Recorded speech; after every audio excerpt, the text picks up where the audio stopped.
In a city under a starry night sky, chaos suddenly erupted as meteors began striking the city. People panicked and started running in every direction, trying to save their lives while alarms rang throughout the streets. An emergency announcement echoed through the city. Warning: Sector 7, Liang City is under attack. Residents, please seek shelter in an orderly fashion. Countless meteors descended from the sky toward the city, blazing red as they tore through the atmosphere. Among those fiery meteors was a mysterious blue meteor, clearly different from the rest. The blue meteor descended rapidly and struck a black-haired boy who was running away from the chaos. The moment it hit him, a violent surge of energy exploded outward. Blood spilled from the boy's mouth as the core of the meteor pierced into his chest and entered his heart, radiating an overwhelming energy throughout his body. The scene then shifted to Liang City No. 1 High School. Inside the training ground, thousands of students stood in groups wearing their school uniforms. The atmosphere was tense as everyone waited for the placement examination to begin. From above, an announcement was made to all the students, reminding them that only by getting into the Hongji class would they have any hope of becoming elite martial artists in the future. A muscular instructor with reddish-brown hair stepped forward and explained that the placement exam would simulate the college entrance exam. He stated that it would be divided into a cultural exam and a martial arts assessment.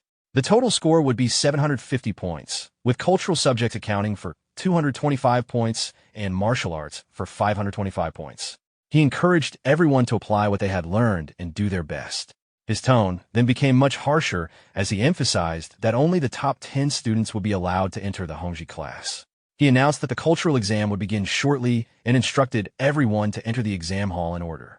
Among the students, the same black-haired boy from earlier stood quietly while clenching his fist. In his mind, he thought about the opportunity to become a martial artist. He remembered how he had suddenly fallen into a coma during his first year of high school, and how his parents, worried about his health, had arranged for him to take a 2-year sick leave. As he moved forward, a provocative voice stopped him.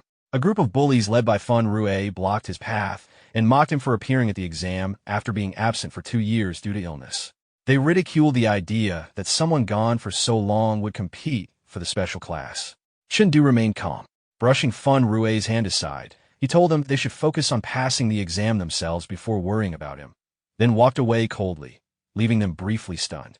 One of Fun Rue's lackeys angrily recalled how Chen used to be bullied in 10th grade and questioned his sudden arrogance, suggesting they should deal with him after the exam. Fun Rue quietly noted that Chen Du's grip strength seemed stronger than expected.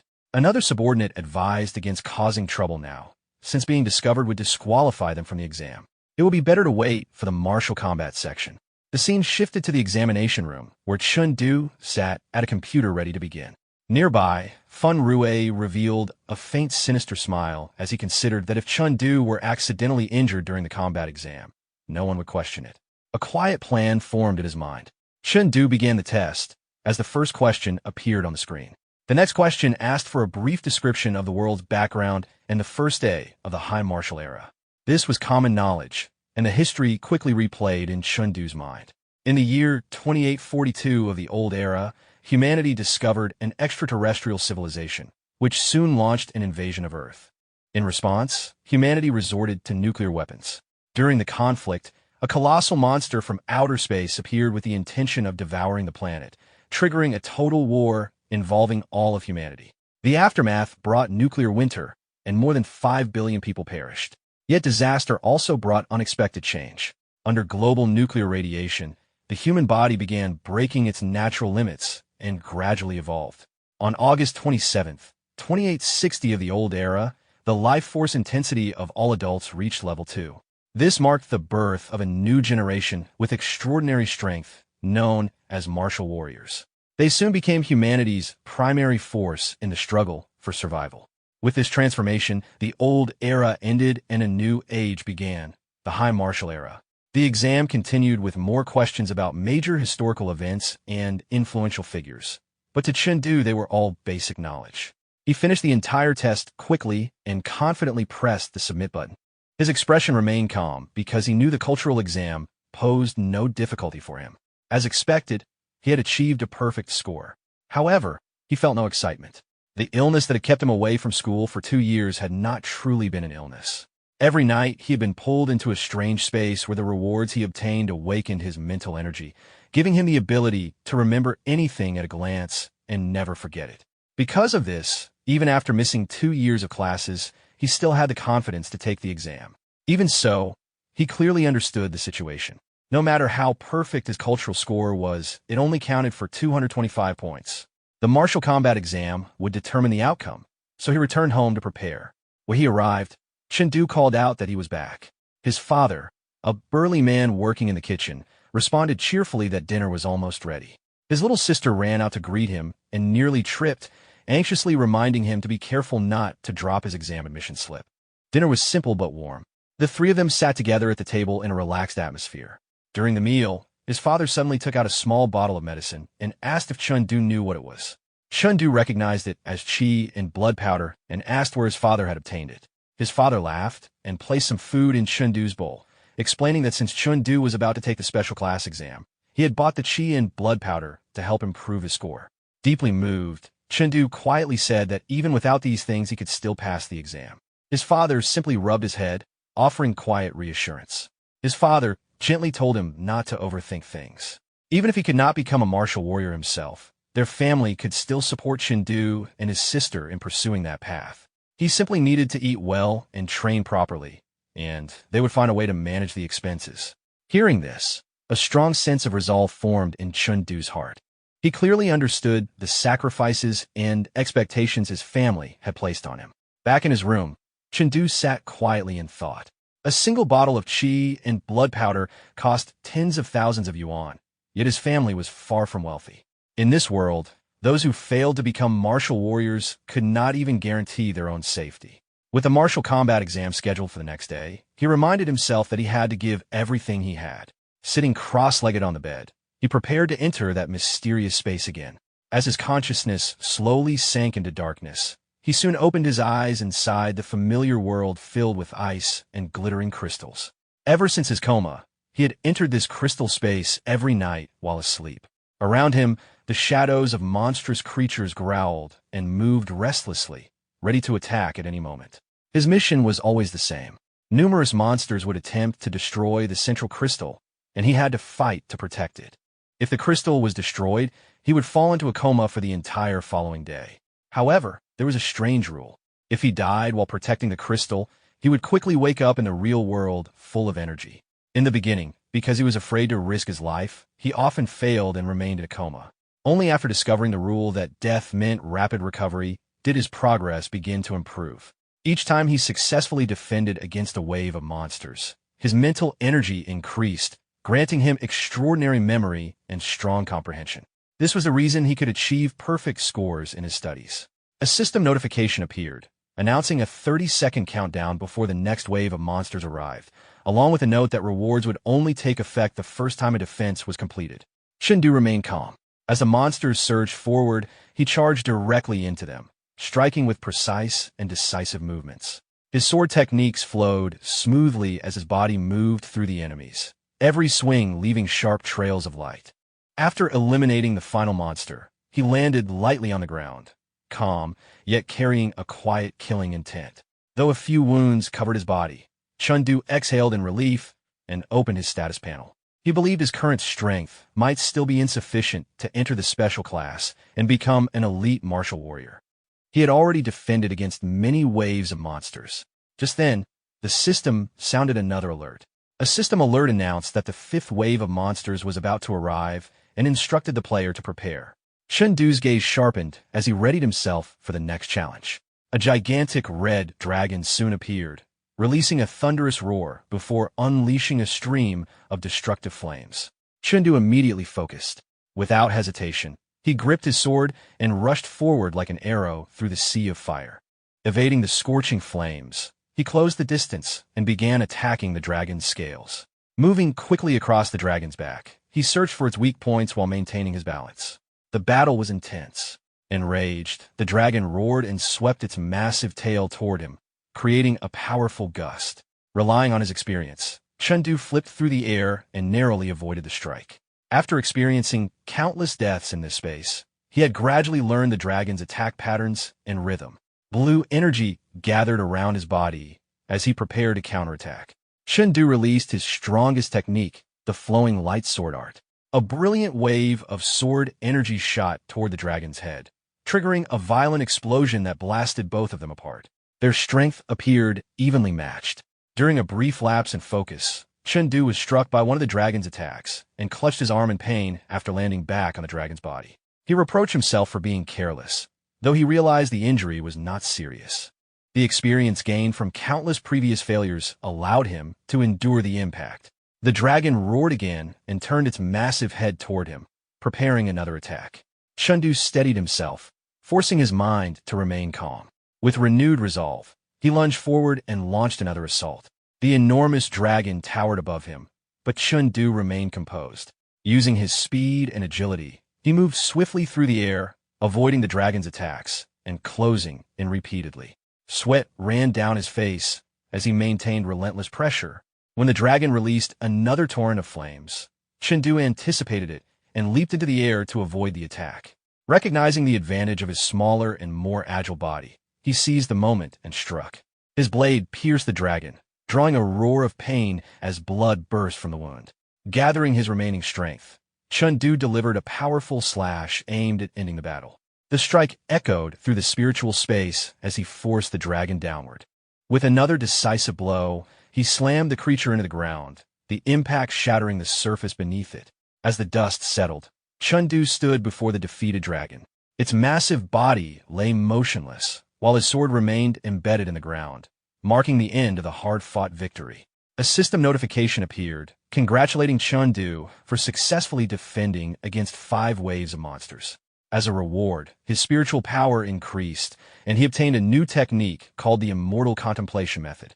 Chen was momentarily stunned by the unexpected reward. Soon after, another notification appeared, reminding him that the next wave of monsters was about to arrive. Regaining his composure, he focused again, realizing that every moment in this space was important for his growth. From the darkness, a new group of enemies emerged. A horde of zombies with glowing red eyes appeared, their menacing forms indicating a different and more dangerous threat. Back in the real world, Chen sat quietly on his bed, reflecting on what had happened. He realized the monsters inside the spiritual space were all stronger than him, and there were nearly 30 of them. Instead of rushing into another battle, he decided to first study the newly obtained Immortal Contemplation Method. As he activated the technique, a glowing blue interface appeared before him, signaling the beginning of his training. When he focused on the method, his consciousness was drawn into a vast watery expanse, and the digital interface slowly dissolved within that mental world. In front of him stood a colossal shadowy figure whose size completely dwarfed him. Chen soon understood that this giant figure represented the Immortal Contemplation Method itself and would serve as his training partner during spiritual cultivation. Returning to reality, Chen remained seated in meditation on his bed, while a faint blue aura surrounded his body as he practiced the technique. His concentration was eventually interrupted when his sister opened the door to call him for dinner. As Chen removed his shirt to change, his sister paused in surprise after noticing his newly defined physique. Slightly startled by the change, she remarked that he seemed more handsome than before. Chen smiled with quiet confidence and playfully ruffled her hair, asking if he had not already been handsome before. She quickly protested and told him to stop messing up her hair, though she could not help wondering to herself whether her brother had always looked this impressive. The next day, Chen said goodbye to his sister and father before leaving for the exam. His father reminded him to be careful on the road. When he arrived at the gymnasium, Chen stretched his body and could clearly feel the improvement in his physical condition brought by the Immortal Contemplation Method. Soon after, his old bully Fun Rue appeared with 2 companions. They mockingly greeted Chen, questioning why someone who had been absent for 2 years would still bother to attend this special class assessment. One of Fun Rue's companions sneered that it was still better than someone who could not even pass the cultural exam. Chen responded calmly but firmly, asking what he meant. A faint confident smile appeared on his face as he thought that this time Fun Rue might be the one unable to participate in the exam. Angered by the remark, Fun Rue warned Chen not to push his luck. Chen replied that he had not mentioned anyone by name and that they should not assume he was referring to them.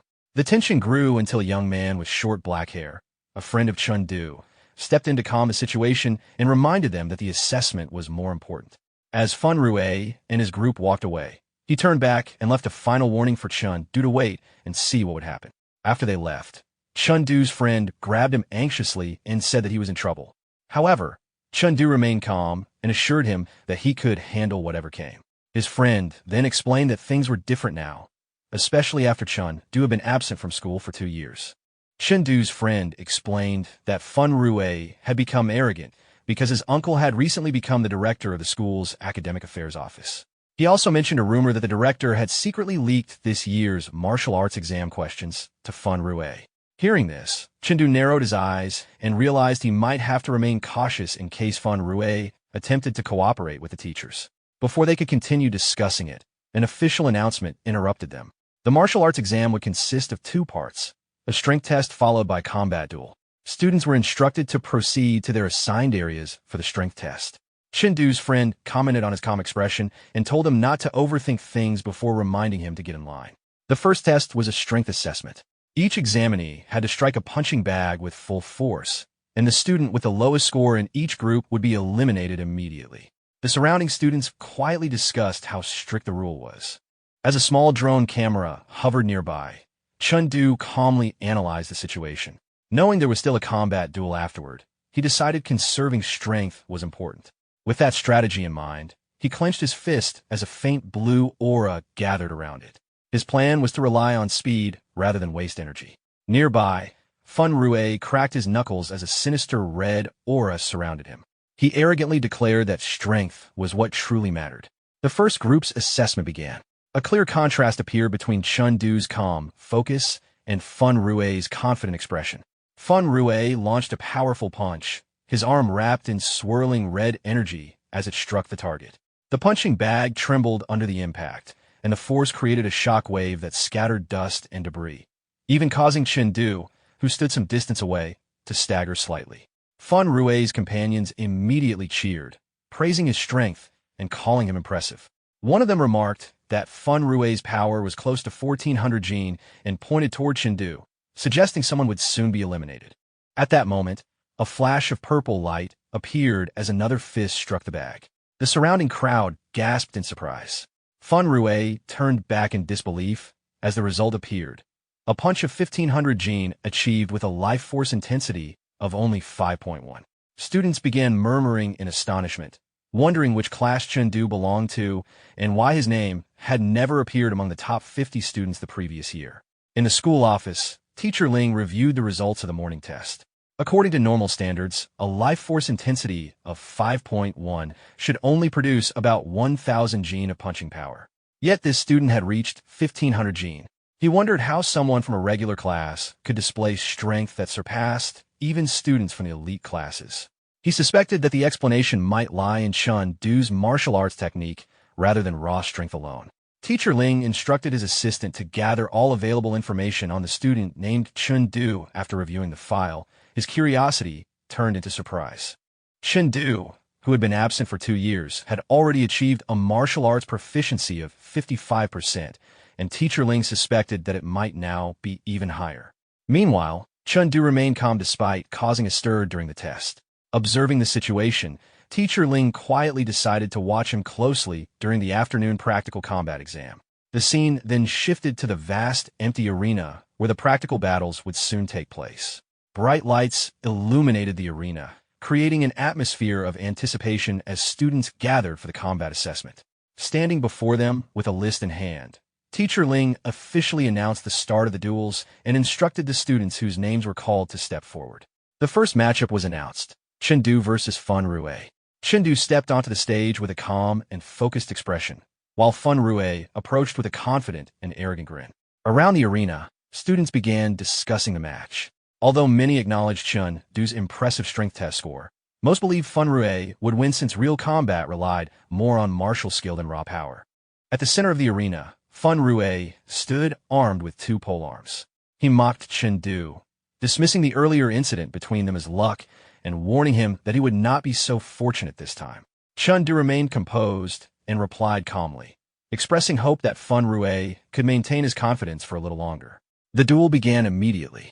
Fun Rue lunged forward, his weapon wrapped in fiery red energy, as he launched a fast and aggressive strike. He continued pressing forward, swinging his polearm in a wide arc that produced blazing trails of energy aimed directly at Chen just before the strike landed. Chen raised his hand. With a flash of light, a large ornate sword appeared in his grip and blocked the incoming attack. The weapons collided, but Chen strength quickly became evident. He parried the blow with ease, sending Fan Rui stumbling backward as blood spilled from his mouth under the force of the impact. Struggling to steady himself, Fan Rui's thoughts raced. The opportunity to enter the prestigious Hanzi class was at stake. Driven by anger and desperation, his eyes glowed red as he declared that the spot would be his. Gathering his energy, he launched a furious attack, known as Wolf Fawn. A powerful burst of energy spread across the arena. As the technique crashed toward Chen despite the force behind it, Chen remained calm, weaving through the chaotic energy slashes with controlled and precise movements. Furious that his attacks were failing, Fan Rui roared and raised his weapon for a desperate overhead strike. Chen stepped aside at the last moment, and the weapon slammed into the arena floor, shattering the ground and sending fragments flying. As the dust settled, Chen stood with only a few minor scratches on his face. He calmly assessed the situation, noting that fighting a real opponent was slightly different from battling monsters in the crystal space. Seeing an opening, Fan Rui charged again, pouring his remaining energy into a powerful thrust. Their weapons collided in a bright burst of power as Chen calm blue energy clashed with Fan Rui's fiery orange force. During the exchange, Chen executed a refined technique. By controlling the flow of his energy, he created a pulsing force that first withdrew and then surged forward, breaking Fan Rui's stance and throwing him completely off balance. With Fan Rui's stance broken, Chen immediately pressed the advantage. He launched a decisive counterattack, releasing a surge of ice-blue energy that engulfed his unstable opponent. The impact forced Fan Rui backward as he coughed up blood, losing his grip on his weapon, which clattered onto the arena floor. Instead of finishing the fight with his sword, Chen stepped forward and delivered a swift punch. The strike landed directly on Fan Rui's face, the sound echoing through the silent arena. Fan Rui collapsed instantly, knocked unconscious before the stunned crowd. The surrounding students were shocked by what they had just witnessed. Some could hardly believe that Chen had actually won, while others questioned how such a gap in strength could exist, with one even suspecting that Chen might have used performance-enhancing drugs. Teacher Ling quickly restored order. He instructed the medical team to examine Fan Rui and told the next pair of students to prepare for their match. As Chen prepared to leave the stage, Teacher Ling called him back.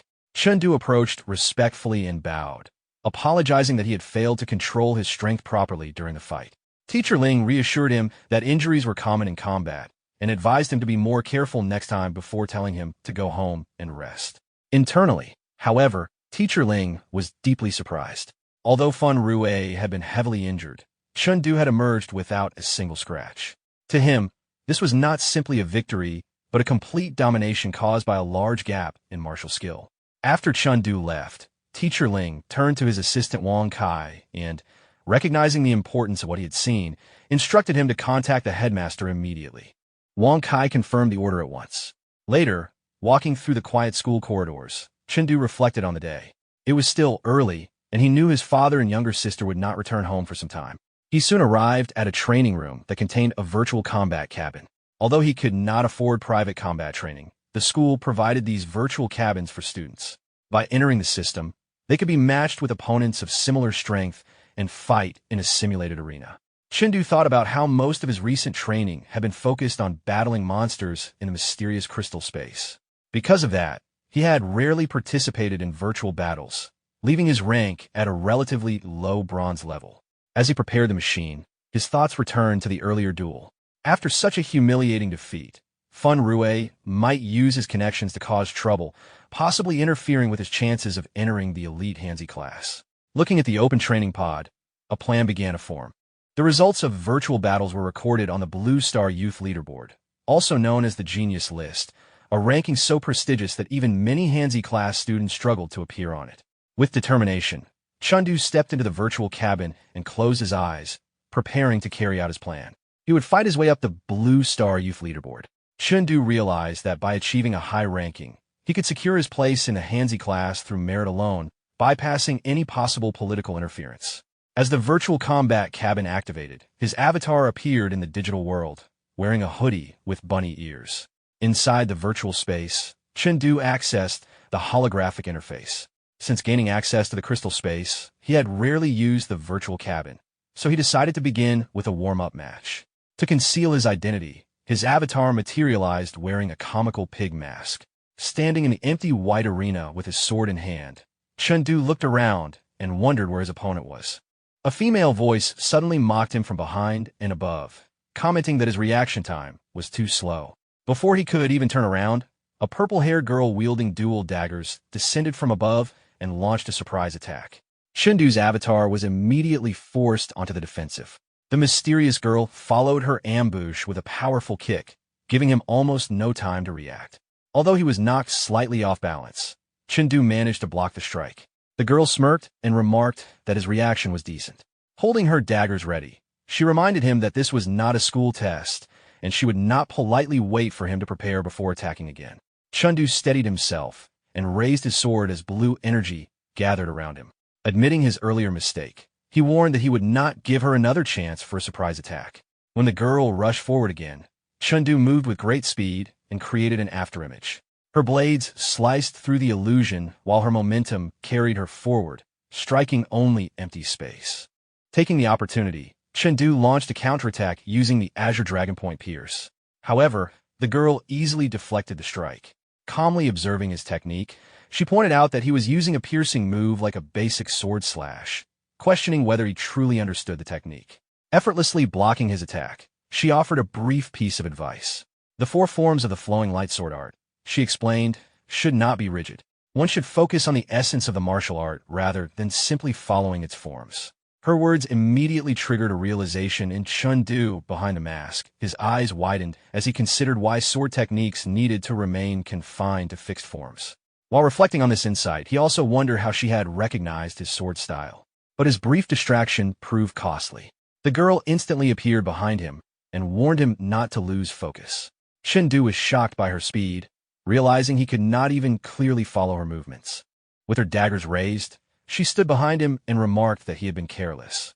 As defeat became inevitable, Chen could only question who this mysterious opponent truly was. Purple energy flashed in her eyes as she delivered the final strike, decisively defeating his avatar. The system soon confirmed the result. Spray Bear has been defeated. The match results soon appeared. Chen had lost to the opponent, known as Little Girl Who Sells Nukes, costing him 10 victory points as he was teleported out of the arena. Back in the preparation area, Chen reflected on the battle.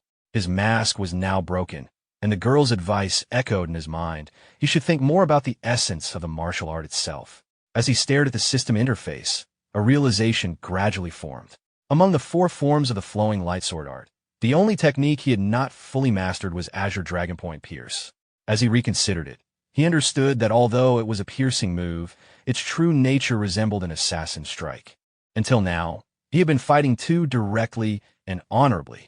An assassin's strength, however, lay in sudden attacks and unexpected angles, completely different from his straightforward approach. The insight excited him.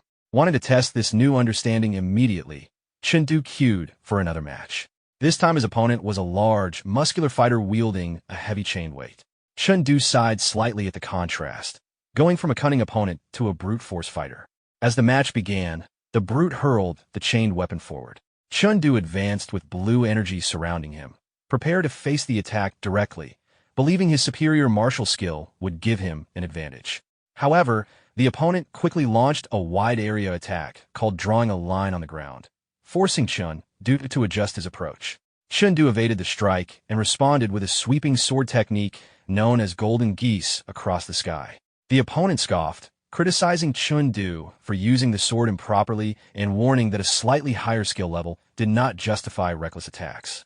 With a powerful pull, the brute yanked the chain of his weapon. The massive weight that had missed its target was dragged back through the air, swinging toward Chen like a giant pendulum. Facing the incoming attack, Chen remained calm. A confident look appeared in his eyes behind the mask as he quietly questioned whether brute force alone could determine victory. At the moment the weapon approached, Chen moved smoothly aside. His body shifted with controlled precision, allowing the enormous weight to crash into the ground instead. dust and fragments scattered from the impact. In the next instant, Chen appeared behind his opponent with the tip of his sword aimed at the man's neck. The brute stared in confusion, unable to understand how Chen had moved behind him so quickly. Using his new insight, Chen executed Azure Dragon Point Pierce, not as a direct thrust, but as a sudden and unexpected strike. The system soon announced the result.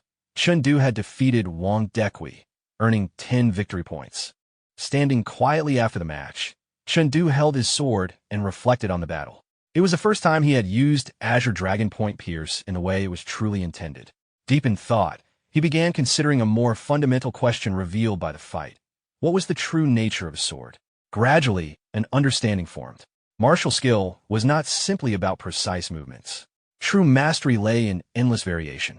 A technique could be firm and powerful or flexible and subtle, adapting freely rather than remaining fixed in form. The realization continued to unfold in Chengdu's mind. A technique could be obvious and direct, or completely hidden. A martial artist could strike with the explosive force of thunder or move with the quiet persistence of flowing water. At that moment, he finally understood the deeper purpose of the Azure Dragon Point Pierce. The technique was meant to show that a sword could serve both honorable combat and silent assassination. It was a tool adaptable to any situation. Lifting the pig mask slightly, Chengdu revealed a confident smile as the new understanding settled in. A sword, he realized, was not defined by rigid forms. Its true potential depended entirely on the imagination and intent of the wielder. Just then, a system notification appeared, announcing that his flowing light sword art mastery had increased to 90%. Satisfied with his progress, Chengdu ended the session and logged out of the virtual training pod. Back in reality, fatigue from the session quickly caught up with him. Letting out a tired sigh, a simple thought crossed his mind. He was hungry. At that moment, his smart wristband vibrated and displayed a message. It congratulated him for entering the top 100,000 of the Blue Star Youth ranking. Chengdu stared at the notification in disbelief. The Blue Star Youth ranking covered young fighters across the entire planet. He immediately requested more detailed information about his position. The results surprised him. He ranked first in his city, Liangchong, 7th in the district, and 6,219th on the global youth leaderboard. A wide smile appeared on his face as he realized what this meant. With such a ranking, his admission into the prestigious Hanzi elite class was almost certain. The scene then shifted fully back to reality. The wide campus of Liangchong No. 1 High School came into view as Chengdu walked toward the school entrance with renewed confidence. Suddenly, someone called his name and stopped him. It was Funo, the stout dean of student affairs, a man known for his unpleasant attitude. The dean immediately criticized Chengdu for lacking manners and not greeting a teacher properly. Although cautious, Chengdu politely greeted him.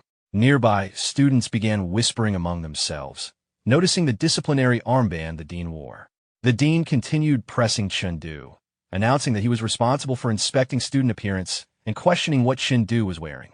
Chengdu calmly replied that it was simply the school uniform. Some students began laughing at the situation, while others quietly revealed that the dean was Fun Rue's uncle, the same student Chengdu had defeated earlier. Many suspected that he had come to seek revenge. The gossips soon turned hostile.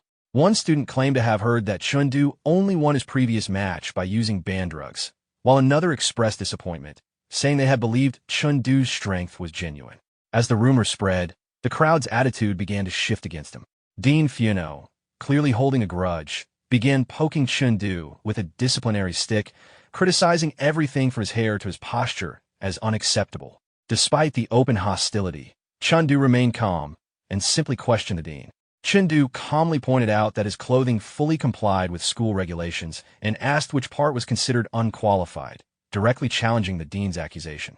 Angered that a student would question him, the dean's expression twisted with rage. He shouted that Chengdu dared to talk back and raised his disciplinary stick to strike him in front of the gathered students. However, the blow never landed.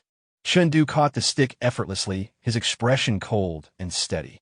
Furious, the dean threatened to report him for insubordination and have him expelled. Just as he mentioned reporting the matter to the headmaster, a calm voice suddenly interrupted, asking if someone was looking for him. The dean froze in place. Two distinguished figures approached, the school's headmaster, Li Mu, and the mayor of Liangchong City, Wang Quan. Their arrival immediately changed the atmosphere. Seeing his superior, Dean Funo quickly abandoned the confrontation and hurried over to the headmaster, eager to report what he described as Chen Du's misconduct.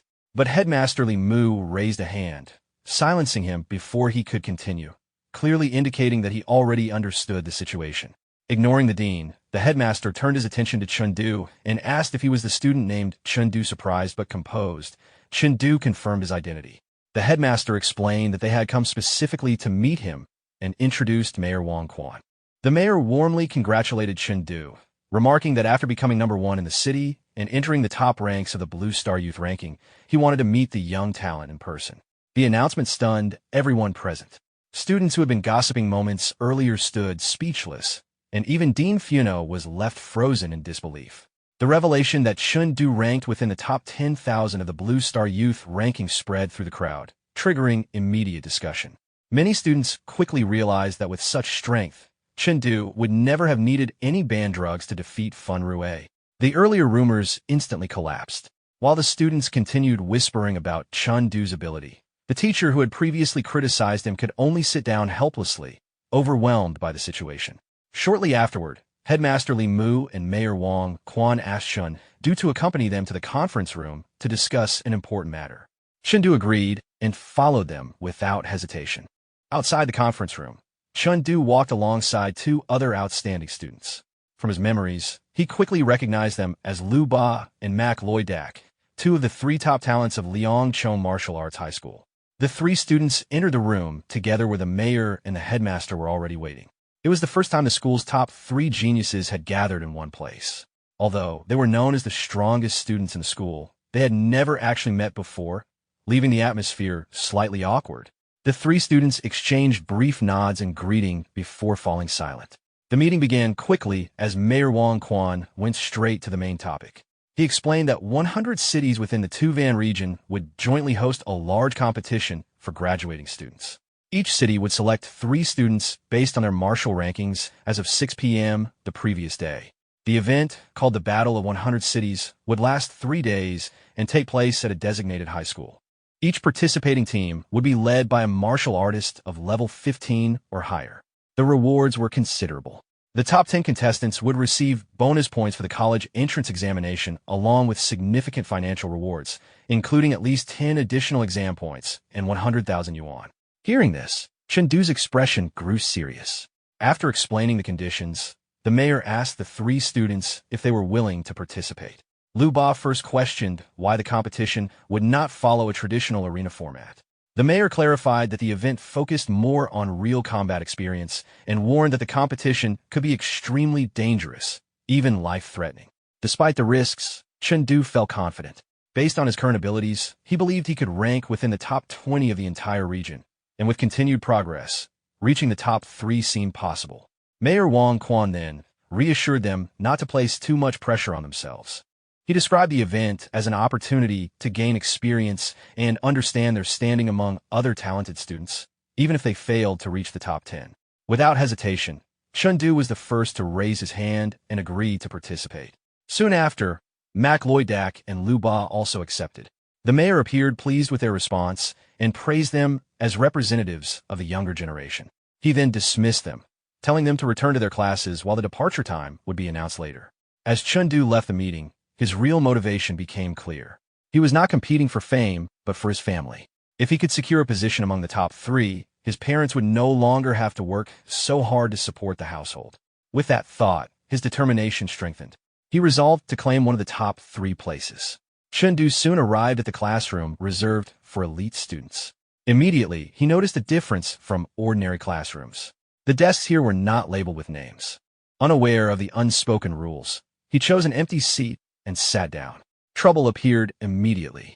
A tall and heavily built student with a fierce appearance slammed his hand on the desk and shouted loudly. His name was Fo. He demanded that Chen Du leave and questioned who he thought he was for daring to sit in that seat.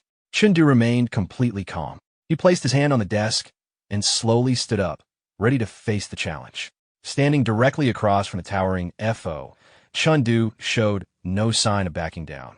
Despite the clear difference in physique, Chen Du looked up at the larger student without any sign of fear.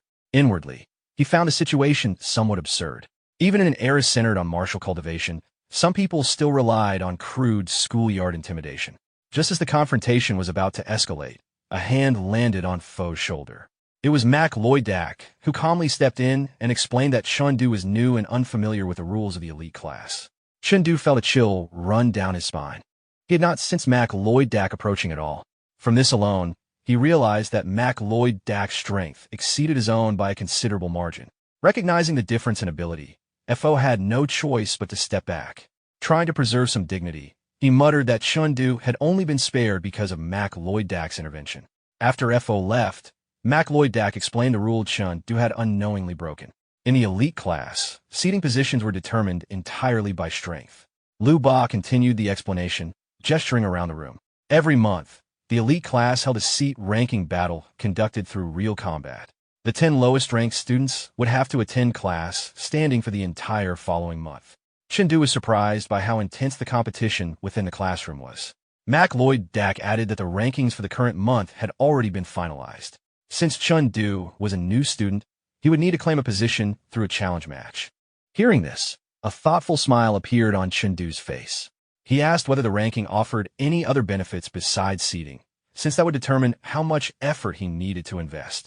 Mac Lloyd Dak confirmed that higher rankings brought better rewards. The key factor was that ranking determined how many cultivation resources each student received every month. As he finished speaking, he casually took the seat marked number 1.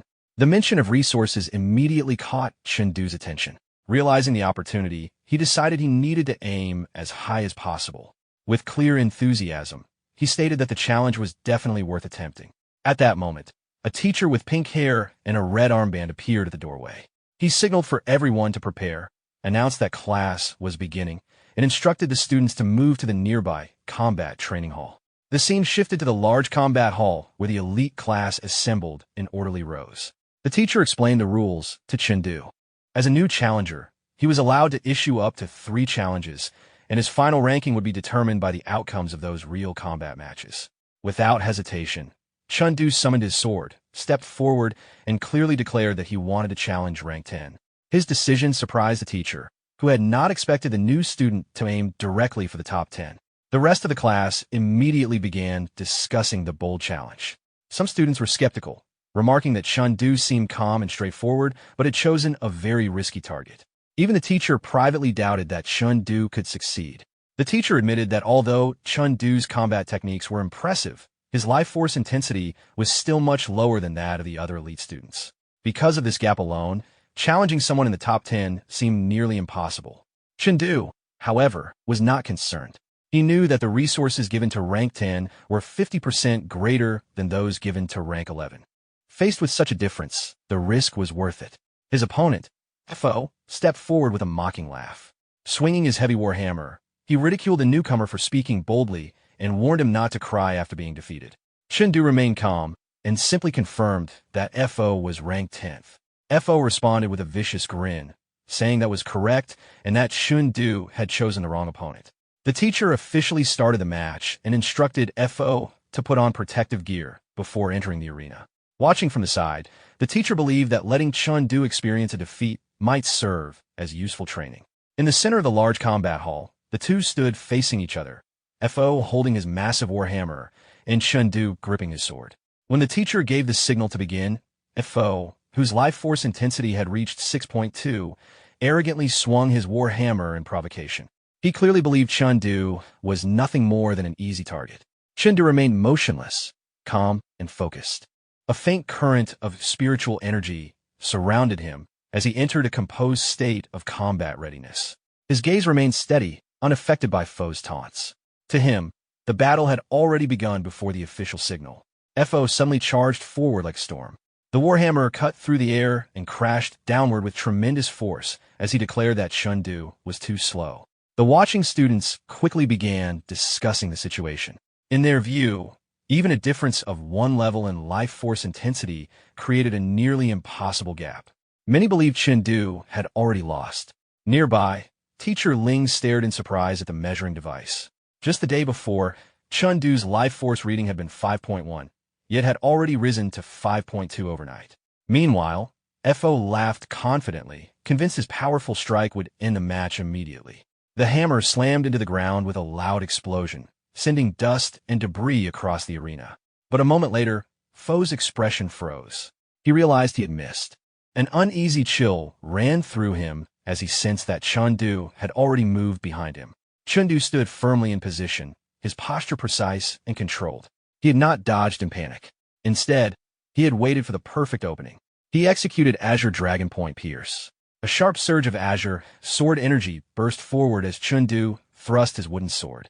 The attack broke through Fo's defenses instantly, launching the massive fighter into the air like a leaf caught in a violent wind. Fo was completely unable to resist the force of the strike. His heavy body crashed onto the arena floor with a dull, chilling thud. Combat Hall number 1 fell into complete silence. All eyes turned toward Fo. Chengdu was about to press his attack when the instructor stepped in and stopped him. Lang Ban grabbed his arm and asked in astonishment whether Chengdu's combat technique had already reached Tier 1 mastery. Chengdu nodded calmly and explained that he had broken through the previous night. The casual response left the experienced instructor stunned. Advancing nearly 10% in a single night was extremely rare. Lang Ban soon announced the result loudly across the hall. Chengdu was the winner. The declaration echoed through the arena and marked the sudden rise of a hidden talent. The students who had previously doubted him now looked at him differently. Their earlier disdain had disappeared, replaced by respect and curiosity. The arena soon filled with excited discussion after the match had been decided with a single strike. Chengdu's victory had broken the common belief that life force intensity alone determined the outcome of combat. From that moment, he was no longer considered an insignificant student. When asked whether he wished to continue challenging for a higher ranking, Chengdu declined. His goal had been to secure the greater resource allocation granted to the top 10. Since he had already achieved that, there was no reason to reveal more of his abilities. Soon afterward, several students gathered around him, asking for his contact information, and trying to build connections with him. The combat hall briefly resembled a fan gathering, as everyone attempted to befriend the newly recognized talent. Chengdu could only respond with an awkward smile. He had always preferred a quiet life and had not expected his victory to attract so much attention. Fo's attitude changed the most. The same student who had acted aggressively moments earlier now showed complete submission, flattering Chengdu and asking for forgiveness.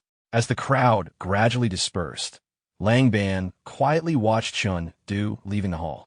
He understood that a small city like Liangtan might no longer be enough to contain a talent of this level. It might be time to consider opening a new path for the young prodigy. After training ended, Lang Ban called Chengdu over and asked him to visit the principal's office after class. His expression carried clear expectation. Inside the office, Headmaster Li Mu sat behind his desk, deep in thought. When a knock sounded, he calmly invited them in. Lang Ban entered with Chengdu and immediately addressed the main issue. He asked whether it would be possible to secure a special direct admission quota for Chen due to top martial universities, such as Everest Martial University or Mount Tai Martial University. Li Mu was slightly surprised by the request. Recommending a student for such a pathway required extremely strict qualifications. He explained that admission to the top 8 martial universities required a combat technique to reach at least Tier 1 perfect completion. Although Chengdu was already close, the remaining 1% represented a significant barrier that many people were never able to overcome. Seeing that the principal still had doubts, Lang Ban stated that words alone were not enough. He suggested letting Chengdu undergo a direct test using the combat technique measurement device in the office.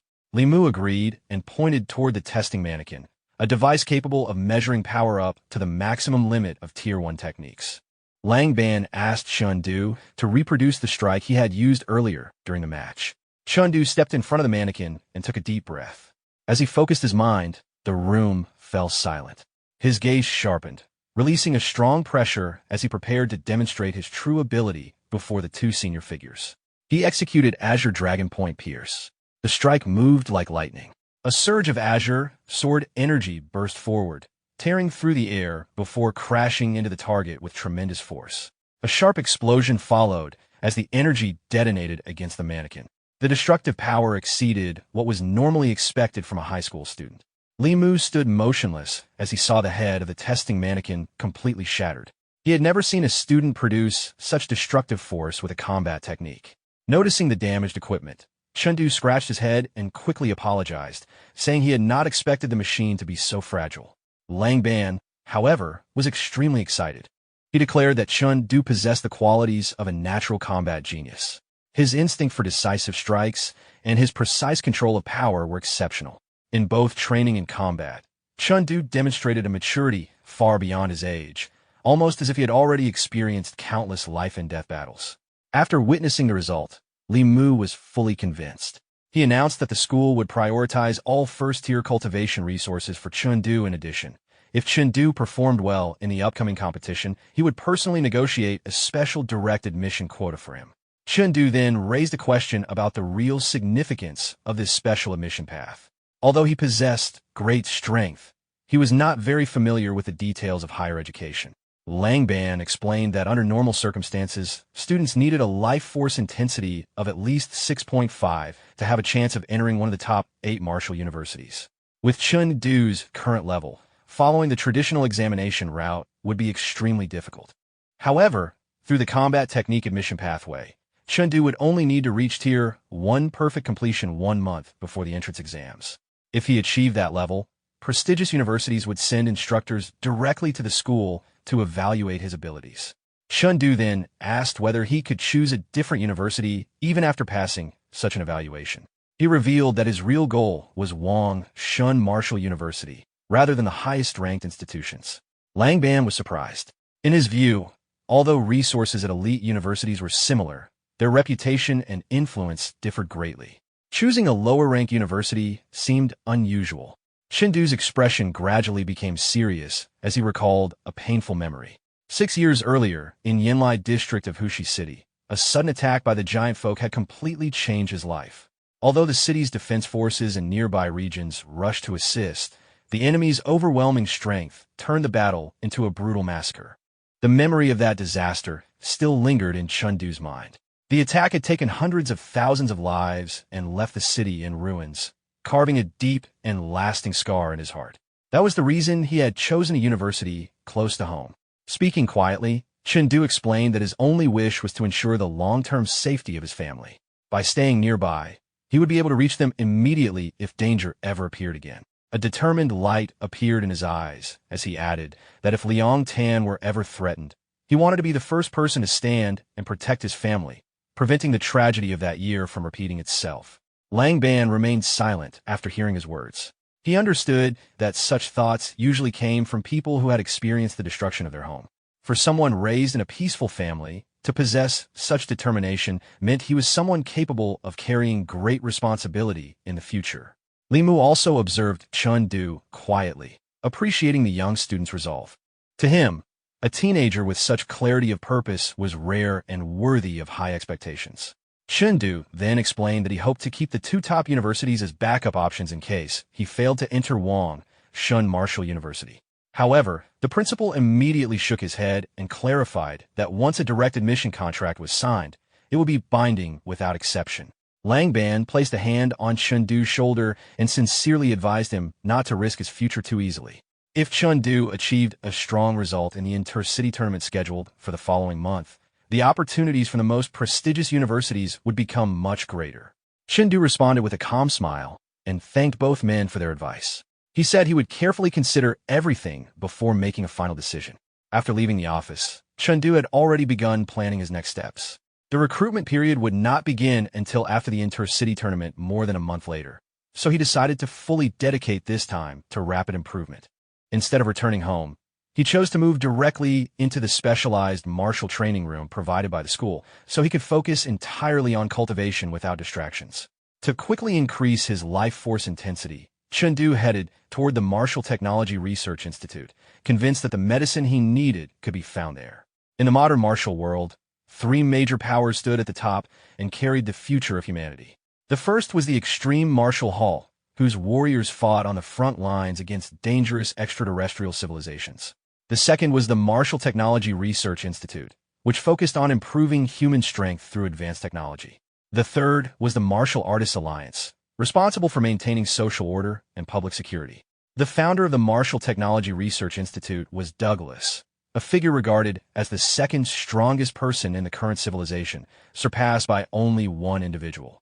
His contributions to humanity's progress were widely acknowledged. When Chen Du entered the Institute's modern Grand Hall, he was greeted by a young receptionist with brown hair tied in twin ponytails.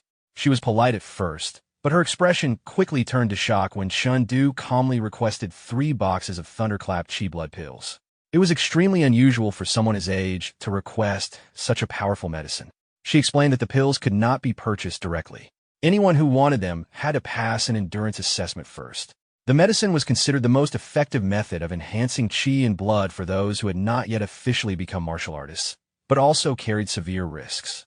After consumption, the medicine would transform into violent lightning energy that would surge through the user's meridians. If the person failed to maintain concentration for 30 minutes, their life could be in serious danger.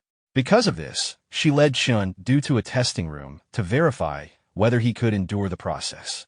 Chen placed his hand on the measuring device and prepared for the endurance test under her supervision. His expression remained calm and determined as he confirmed that he was ready.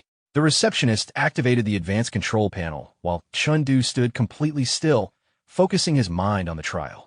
As the test progressed, however, the data appearing on the screen caused her to freeze in shock. Her eyes widened as she stared at the unexpected results. Soon afterward, Chen casually left the institute with the medicine.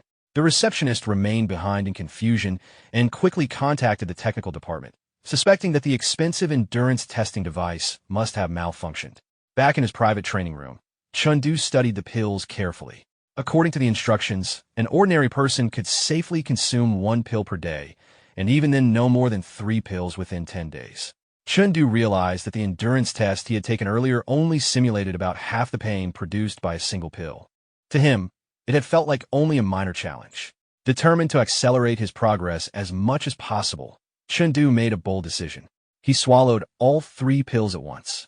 He knew the pain would be many times stronger than the test, but he believed he could endure it. The moment the pills dissolved in his body, a violent surge of energy erupted like thunder. Chen pupils contracted as intense heat spread through him. The sensation felt as if every blood vessel in his body had been ignited. Brilliant blue lightning burst outward and wrapped around his body as the energy rampaged through his meridians. Gritting his teeth, Chen endured the pain that seemed to pierce straight into his bones. Facing the violent energy head-on, he forced a defiant smile. Even as lightning tore through his body, Chen shouted with confidence, asking if that was all the power the medicine had. The storm of lightning gradually faded, leaving Chen gasping for breath. His body was soaked in sweat, and although he was completely exhausted, determination still shone in his eyes. A system notification appeared, announcing that his life force intensity had increased from 5.2 to 5.3. Chen clenched his fist and smiled with satisfaction. It was another step toward his goal of 6.5. However, he soon realized a difficult reality. The pills that were supposed to last an entire month would now only last 10 days. At this rate, the money on his card would support his training for less than 2 more months. Lying on the training room floor, Chen began thinking about how to secure enough funds to continue his expensive cultivation. He quickly reached a conclusion. To obtain sufficient rewards, he would need a place within the top 2 in the upcoming Inter-100 Cities tournament. The pain and fatigue from the pills finally overwhelmed him, leaving his body temporarily paralyzed. Unable to move, but unwilling to waste time, Chen closed his eyes and entered the crystal space to continue training his mental strength. After spending the entire night fighting blue-skinned giants in that space, he had not yet achieved a complete victory, but he could clearly feel that his mental power had improved. When he returned to reality, he sat up with renewed energy. Now that he had access to the school's additional resources, Chen attended his first class in the elite division with clear anticipation. Inside the classroom, the instructor Adai appeared with a strong presence. Her fiery red hair and professional demeanor immediately drew the students' attention. She introduced the topic of the day, an advanced combat concept known as mental dependency. The class quickly became quiet as everyone listened carefully. Chen was surprised to learn that instructor Adai's life force intensity exceeded 15, placing her in a completely different level compared to the students. She explained that martial techniques were essentially tools used to draw out the body's strength. However, if a person learned to properly use mental force, their combat power could increase dramatically. Normally, the body's strength was spread throughout every muscle, but mental force allowed a martial artist to gather that energy into a single point, producing attacks with explosive power. The true essence of the technique was the ability to mobilize every muscle in the body with precise control. Chen glanced around and noticed that many of the talented students in the elite class were already familiar with this concept, and some had even mastered it. However, Instructor Adai added that when mental force had not yet reached level 10, the efficiency of such power concentration remained limited.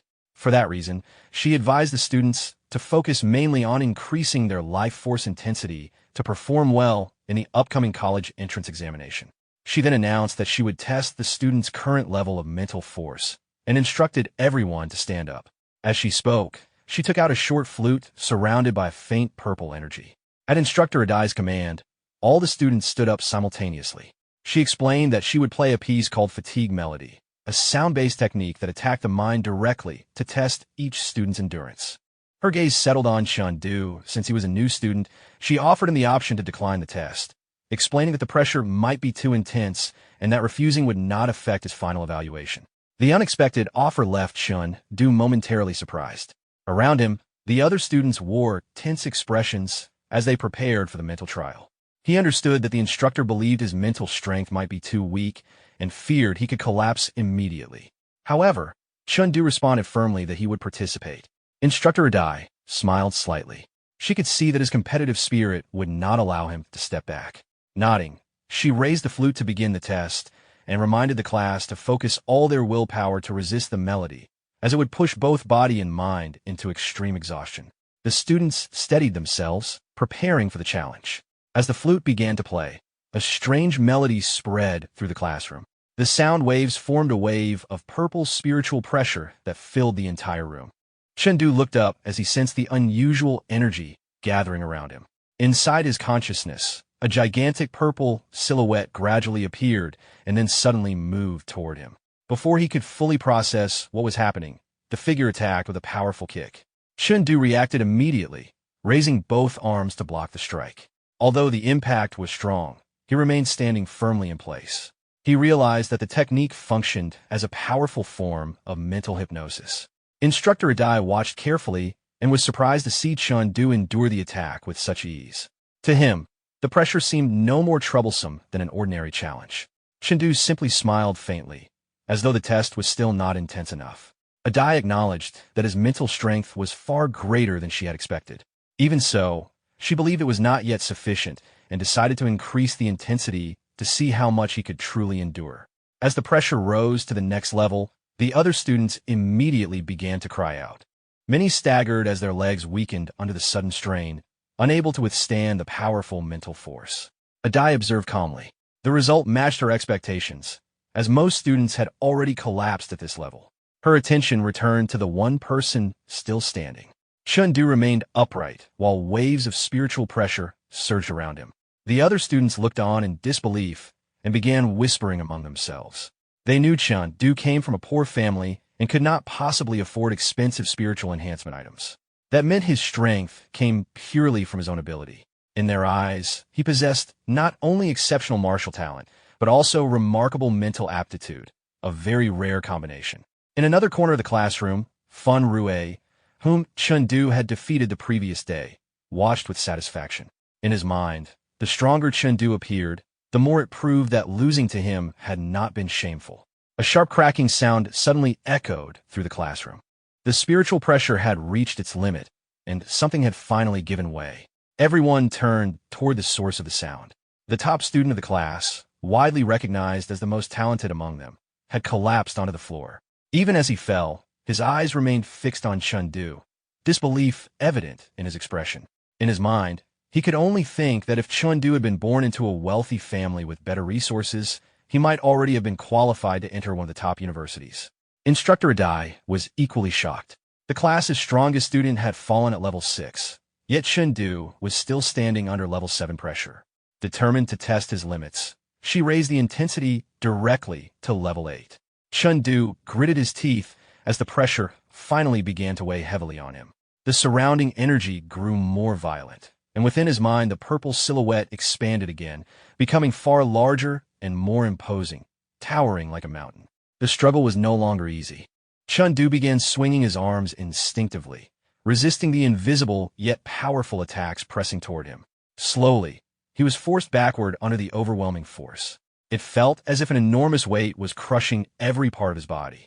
The phantom strikes shook the air around him, and sweat poured down his face. The strain in his eyes became clear. Level 8 spiritual pressure was truly formidable. With a roar, Chen gathered all his strength and resisted the pressure pressing down on every muscle and bone. Watching this, Instructor Adai felt deeply impressed. She understood that mental strength was not only a matter of willpower, but also closely connected to physical ability. With his martial talent and unusually resilient mind, Chen had the qualities of a warrior capable of facing powerful extraterrestrial threats. At that moment, she ended the test. The results were quickly reported to the principal. Inside the principal's office, Li Mu reacted with surprise when he heard the report. Chen not only possessed remarkable martial ability, but also outstanding mental strength. Adai confirmed the results calmly, explaining that she had personally verified them during class. Standing nearby, Ling Yin could not hide a proud smile. Upon hearing the news, Principal Li Mu stood up immediately, clearly excited. Ling Yin confidently stated that Chen had the potential to become a level 20 martial artist, known as a soaring sky martial artist. Adai also acknowledged that such martial artists, who were capable of flight, represented a rare and powerful level of existence. Li Mu then expressed his firm opinion that a talent like Chen was extremely rare and that sending him to one of the ordinary top 8 universities would be a waste. Instead, he believed Chen should aim for one of the 3 supreme martial universities, institutions that trained future soaring sky martial artists. He then revealed important information. Black Dragon Martial University would begin recruitment after the Battle of 100 Cities. He instructed Ling Yin to ensure that Chen took part in that selection. Ling Yin immediately responded with firm agreement. Not long afterward, Chen was called to the office. He knocked politely and asked if they had summoned him. Ling Yin, clearly excited, went straight to the main topic. He asked Chen whether he knew about Black Dragon University. Chen replied that he only knew it was one of the 3 top martial universities. Ling Yin then explained that these 3 universities did not recruit students through the ordinary entrance examination system. They selected only those rare geniuses who showed the potential to break through and become soaring sky martial artists. This realm represented a transcendent level of power. To reach it, a martial artist needed a life force intensity of 9.9 and at least an intermediate Tier 1 martial technique. He continued by explaining the broader situation. Among high school students, only about half were even capable of becoming martial artists. Increasing life force intensity through medicine was extremely expensive, and many people had already missed the most important period for cultivation. Chen listened quietly, his expression calm, as if he were calculating something carefully. After a moment, he raised his head with determination and said that he was willing to participate in the Black Dragon Martial University selection. Deep down, he understood that choosing this path might eventually require leaving his family behind. But if he wanted to protect them, he had to become stronger. Ling Yin nodded in satisfaction and encouraged him, suggesting that Chen could still treat admission into one of the 8 prestigious universities as a backup plan, while focusing all his effort on the opportunity with Black Dragon University. Chen accepted the advice. For now, his entire focus would be on the Battle of 100 Cities, which would take place in 1 month. Everything else could wait until the results were known. After class, Chen returned home. From the kitchen, his mother called out warmly that breakfast was ready. Carrying his backpack, Chen walked in and greeted her cheerfully. During the meal, his younger sister kept looking at him quietly. She felt that something about her brother had changed recently. His body seemed stronger, his appearance more refined, and there was a new calm confidence about him. While they were eating, Chen suddenly shared an important decision. He told his parents and sister that starting that day, he planned to move into the school dormitory so he could concentrate fully on training and prepare for the upcoming 100 Cities War. His mother immediately became worried, afraid that he might push himself too hard and collapse again from exhaustion.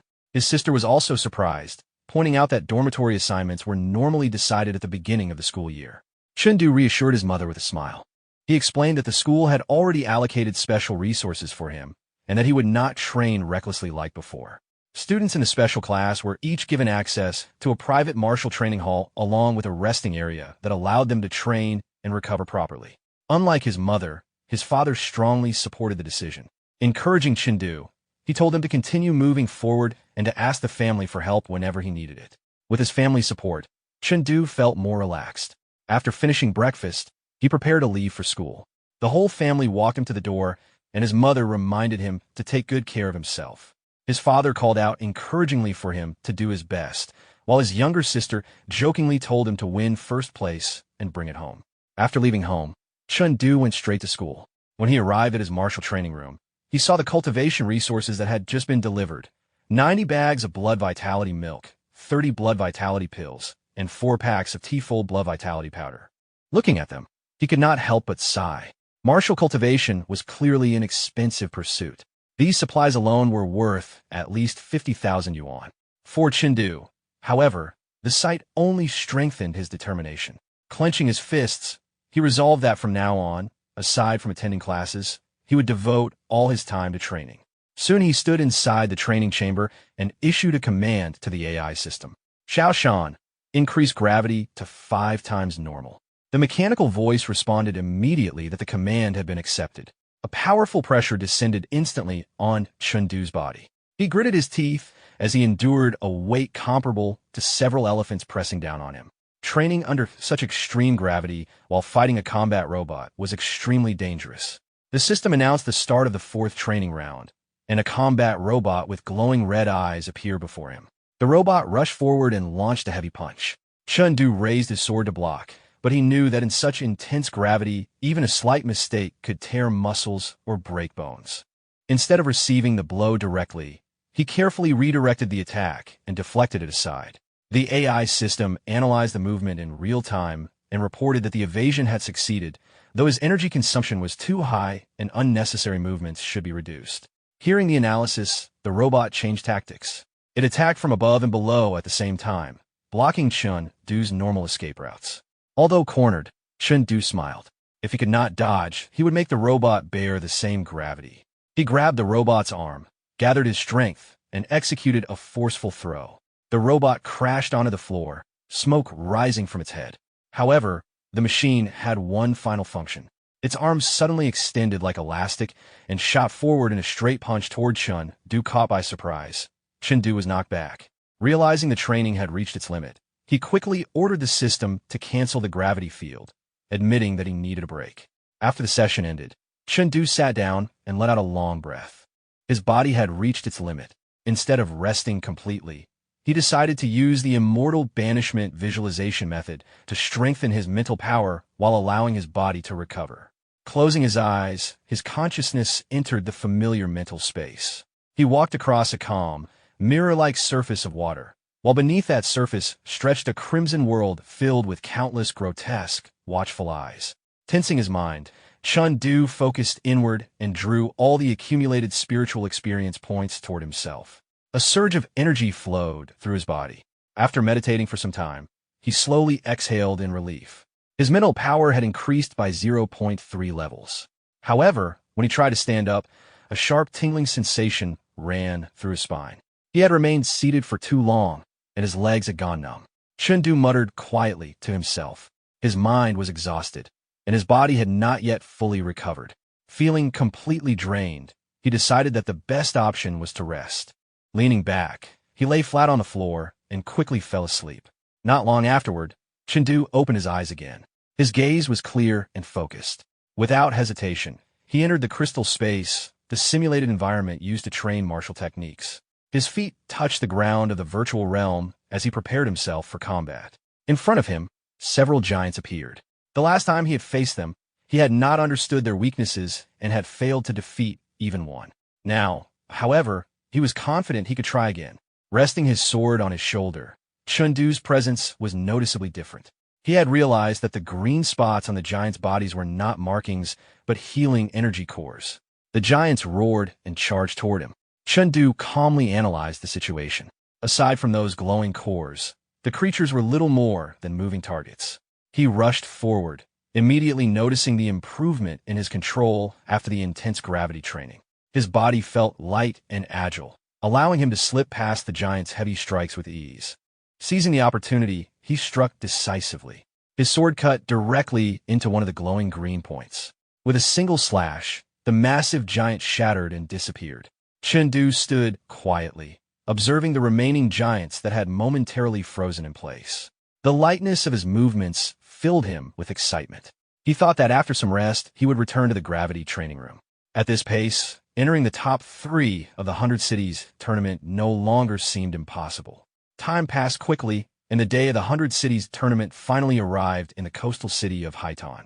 At a luxurious hotel, Chen led his teammates inside. One of them looked around in surprise, saying it was the first time he had ever seen such a lavish place. Chen simply told him to stay focused. Suddenly, an angry voice erupted from the reception desk. Chen turned toward the noise and saw a warrior with a scarred face and a samurai-style top knot arguing loudly with the staff. The man, named Votang, was a member of the Lockton team. He demanded an explanation for why his team, despite arriving on time, was being prevented from registering. Votang slammed his hand onto the counter, causing the receptionist to recoil in fear. His killing intent became obvious as his hand moved toward the hilt of his sword. Chen narrowed his eyes, watching carefully. It seemed the man was ready to attack someone right there. Looking at Wu Zong, the protagonist senses the force behind his presence, realizing that such sharp sword intent means his martial skill is likely on par with his own. The two companions beside him, who had dismissed Wu Zong earlier, are now visibly surprised that someone they considered crude possesses such strength. At that moment, a purple-haired girl appears near the reception counter, High City Competition team member Zhou Xiaogu. Without hesitation, she instructs the staff to let him sign in while treating his teammates as having forfeited, then moves to stand by the railing above, observing calmly. Her appearance immediately stirs the crowd. Students begin whispering excitedly, recognizing her as the Sea Princess, noting that she looks even better in person than in photos, contradicting what they had seen online. Hearing the nickname, the protagonist is briefly confused, but someone nearby explains that Zhou Xiaogu is the only daughter of High City No. One high school's principal, with top-tier talent, background, and reputation, someone far beyond ordinary competitors. As he studies her face, a realization forms. He recalls encountering her in virtual combat. The same face, the same presence. She was the cunning opponent who once sold devastating weapons, someone whose martial skill had already surpassed his at first-order perfection. He hadn't expected that person to exist in real life, let alone be this striking. Though he is certain she won't recognize him, the encounter confirms that coming to the 100 Cities tournament was the right decision. The scene shifts to a hotel room where the protagonist sits with his two classmates and Teacher Ling, quietly having tea. Teacher Ling informs them that the rules for this year's tournament have changed, introducing an additional stage before the elimination rounds called the badge battle. The unfamiliar term draws confusion, prompting the protagonist to ask for clarification. Teacher Ling explains that the tournament will last 3 days, each with a different round. The first round, taking place the next day, is the badge battle in a forest arena. Within 13 hours, teams must obtain 2 badges marked Gao and then reach the designated finish point to check in. Advancement depends on how many team members successfully reach the end. The protagonist asks about the total number of badges, and Teacher Ling clarifies that there are only 50 of each type, meaning at most 50 teams can pass. This ensures that at least half of the participants will be eliminated from the very start. He continues, explaining that the second round will be a 1v1 elimination bracket with minimal rest between matches. From 150 participants, only 10 will advance to the final round within a single day. Opponents will be assigned randomly, though teammates will not face each other. Hearing this, Lubu silently feels relieved that he won't have to fight someone as overwhelming as Chen. Teacher Ling then outlines the third round, the finals, or the top 10 battle. Simply reaching this stage guarantees rewards, including bonus exam points and cash prizes. However, breaking into the top 3 depends heavily on endurance and condition. With 3 days of continuous combat, limited rest, and possible injuries, victory will favor those with the most complete overall strength, rather than just raw power. Finally, Teacher Ling raises one last point. Killing is strictly forbidden, not only in the tournament, but as a principle that must be upheld at all times. Their true enemies are otherworldly civilizations, not their own comrades. To ensure fairness and safety, all participants will wear special uniforms that balance life strength, while team leaders will secretly enter the arena to provide protection from the shadows. Teacher Ling gives a faint smile, reminding them that if he ever has to step in, it will mean their team has already been disqualified. From that point on, everything depends on them. No matter the outcome, they only need to trust themselves and do their best. The protagonist and his two companions respond together in agreement. The next morning, at High City Number 1 High School, thousands of participants gather before a massive wall. Seeing it, the protagonist is puzzled, unsure how this could possibly be a forest. A dark brown-skinned man in white gloves steps forward and introduces himself as Zhou Cheng, the school's principal and one of the tournament organizers. He explains that beyond the gate lies a forest formed from a dimensional rift created when the 9 major planets collided long ago, a special environment known as a spirit realm. This particular one is a level 1 realm called the Forest of Dire Wolves. Hearing this, the protagonist realizes they are about to enter an alternate space filled with monsters and no human presence. Zhou Cheng reassures everyone that the realm is stable and has been certified safe by Rain, the world's 3rd strongest individual and founder of the Warrior Alliance, though he still warns that the trial carries real danger and must be taken seriously. Noticing Wu Zong among the participants, Zhou Cheng reminds him that entering alone does not mean he can act independently, as teammates will be assigned based on level. Wu Zong responds with clear annoyance, turning away without interest. Watching this, the protagonist notes that he seems irritated by everyone around him. Soon after, the participants complete iris scans and are instructed to prepare for entry into the Forest of Dire Wolves. The massive gates open and everyone moves inside. Deeper within, they arrive at a large green magic circle on the ground. As they step closer, the protagonist observes the surroundings, confirming this is indeed the spirit realm. Zhou Cheng explains that the true location of the realm is confidential, and the circle before them serves as a backup mechanism. If the dimensional rift ever closes, this system can still retrieve them. Each team will be randomly teleported to one of 1,000 locations across the forest. Of the 300 marked badge points on their maps, only 100 are real, while the rest are decoys. All participants step into the circle as Zhou Cheng announces activation. A beam of light descends, and in an instant, everyone is teleported. The scene shifts inside the Forest of Dire Wolves. The protagonist regains his footing, shielding his eyes from the lingering brightness, taking in the unfamiliar environment. Moret checks the map through his status window and asks which marker they should pursue. The protagonist studies the map, then points to a nearby location, noting that a badge is very close to their starting point. Although it could be a decoy, it is worth checking. Moret and Lu Bo agree, and the team moves out. After some time, they reach a door-like structure standing alone in the forest. Testing it cautiously, they throw a stone forward. A mechanism on the structure reacts, a switch lighting up in response. The protagonist approaches and presses the glowing point. The mechanism activates, revealing a badge. He notes that he had expected markers near the starting area to be fake, yet this one turned out to be real. Lubo remarks that their luck seems favorable and suggests moving on to another location. Before he can finish, the protagonist senses something approaching.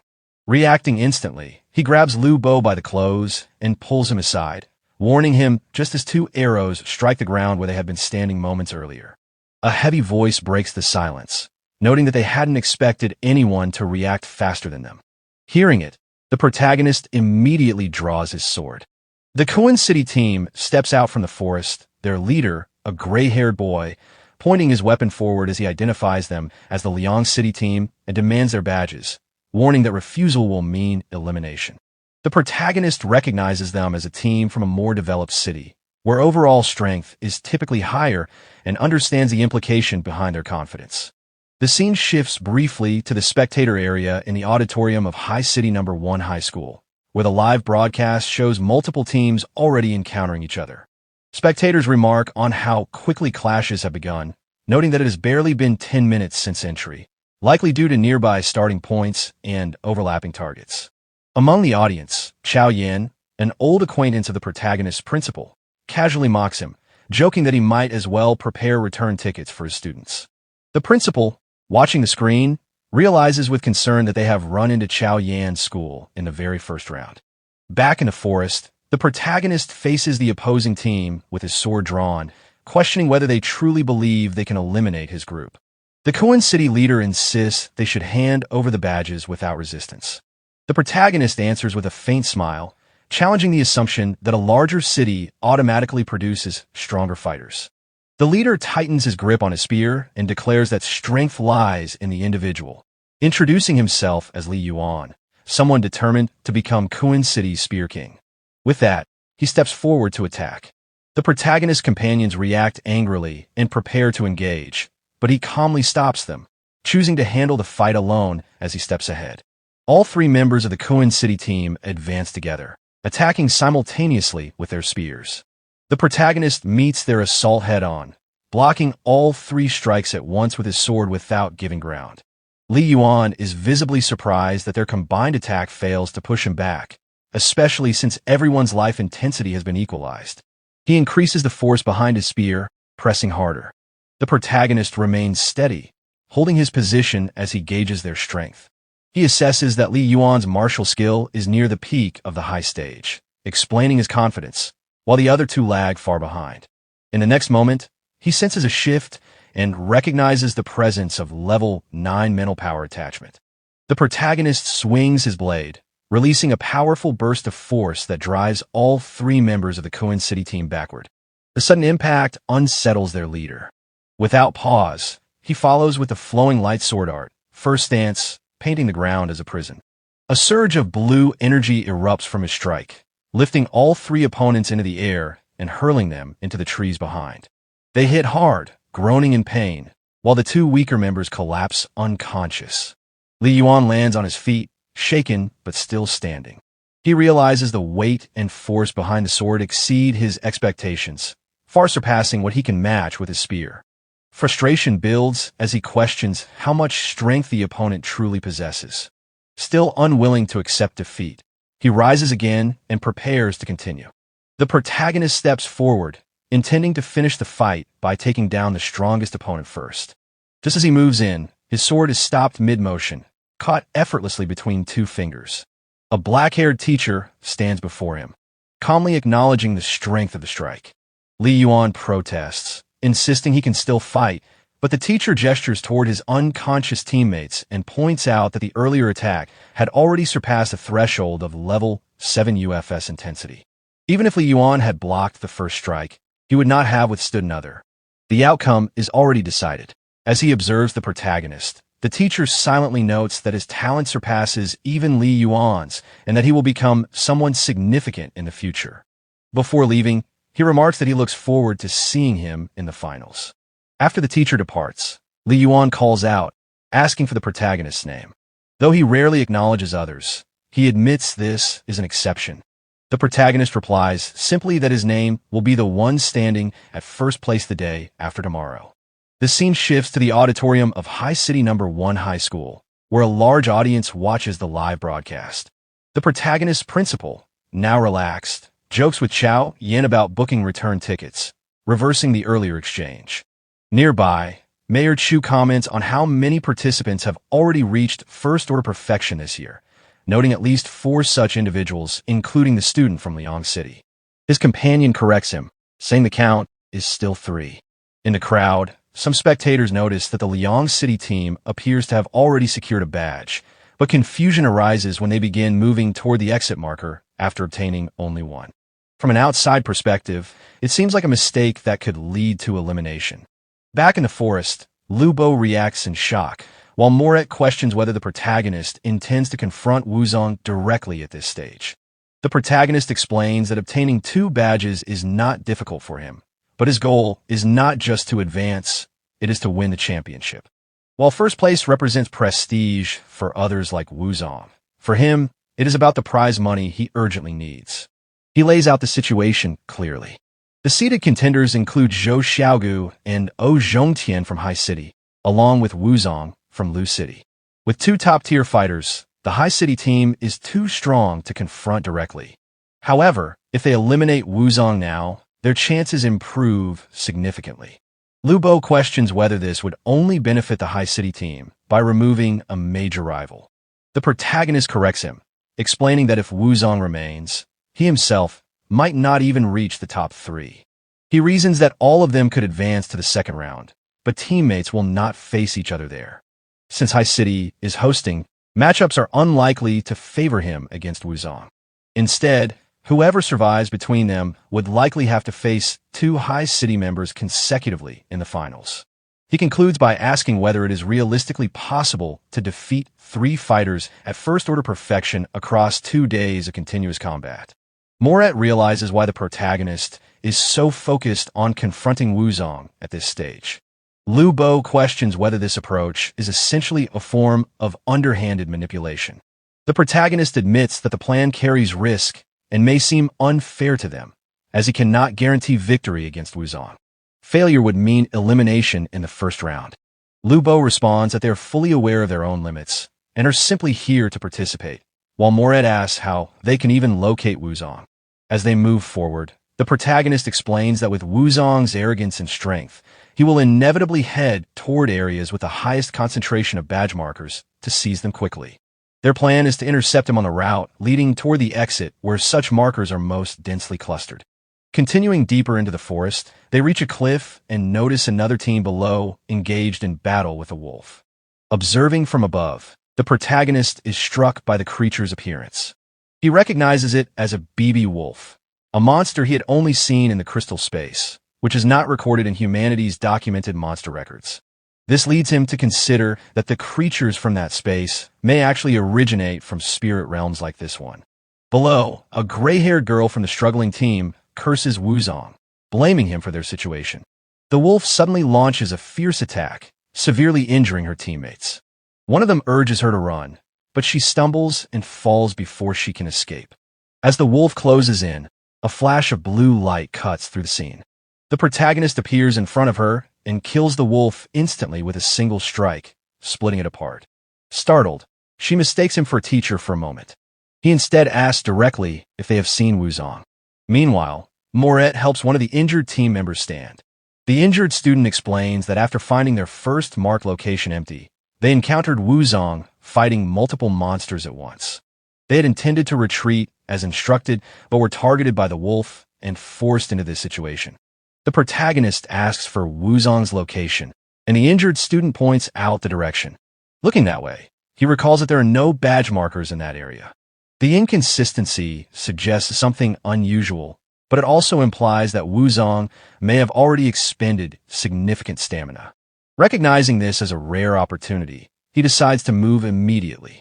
He signals his companions, and they follow without hesitation. As they run, Moret notes that events seem to be aligning in their favor, while Lu Bo asks if there is a plan for the confrontation. The protagonist instructs them not to act impulsively once they arrive, mentioning an uneasy feeling he cannot explain. From this point on, they are to follow his commands strictly. Both agree.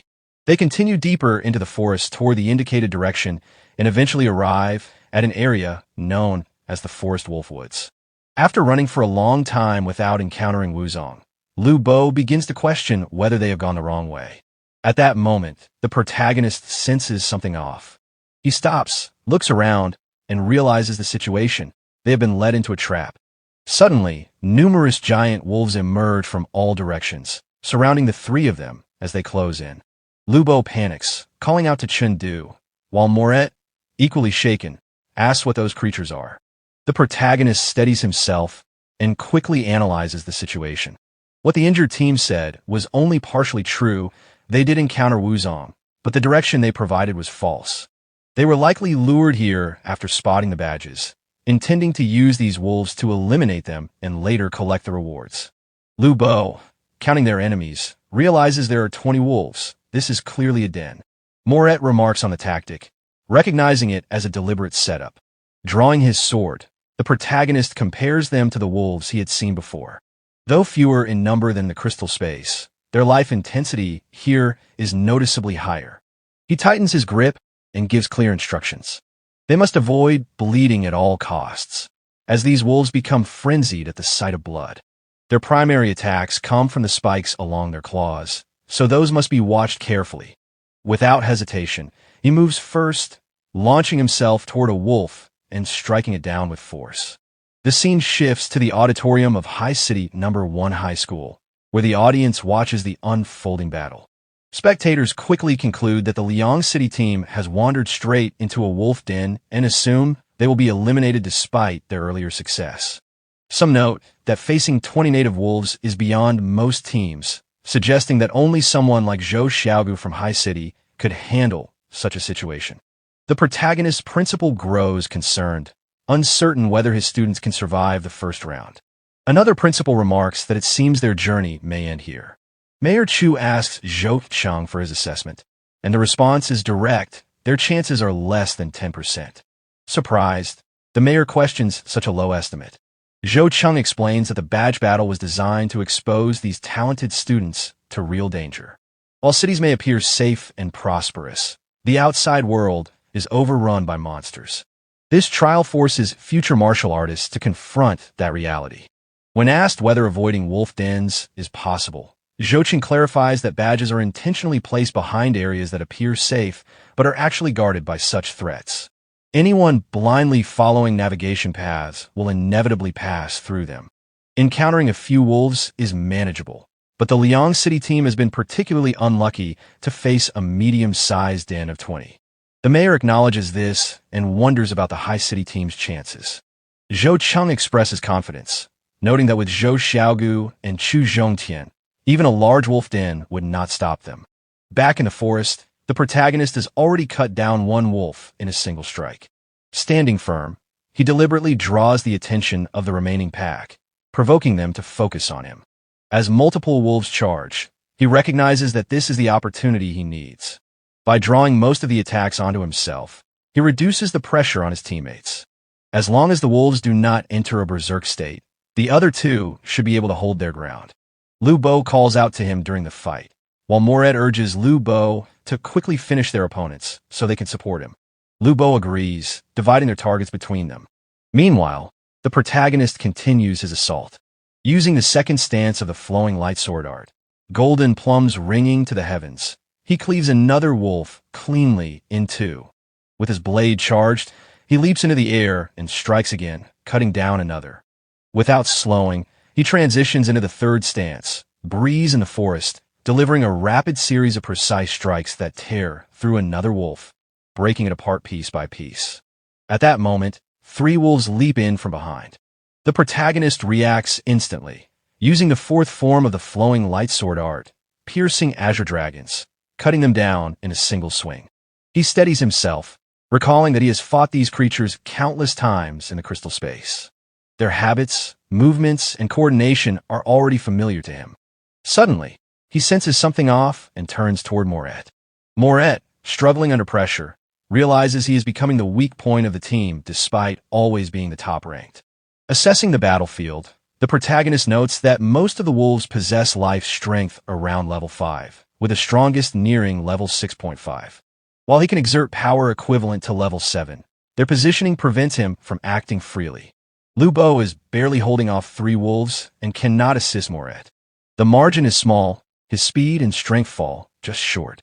If his sword were even slightly faster, he might be able to break through. A wolf suddenly howls and charges. The protagonist meets the attack and begins accelerating his movements, countering continuously as the pace of the battle increases. He calculates that within 2 minutes, he must reduce their numbers to single digits or escape will become impossible. As the pressure mounts, a surge of blue energy gathers around him. Pushing himself further, he forces his speed higher, driving his blade forward with increasing intensity. Gradually, he finds a rhythm, maintaining a balance that allows him to keep advancing. While he is fully engaged, Lu Bo calls out that Moret has been injured, his arm has been cut.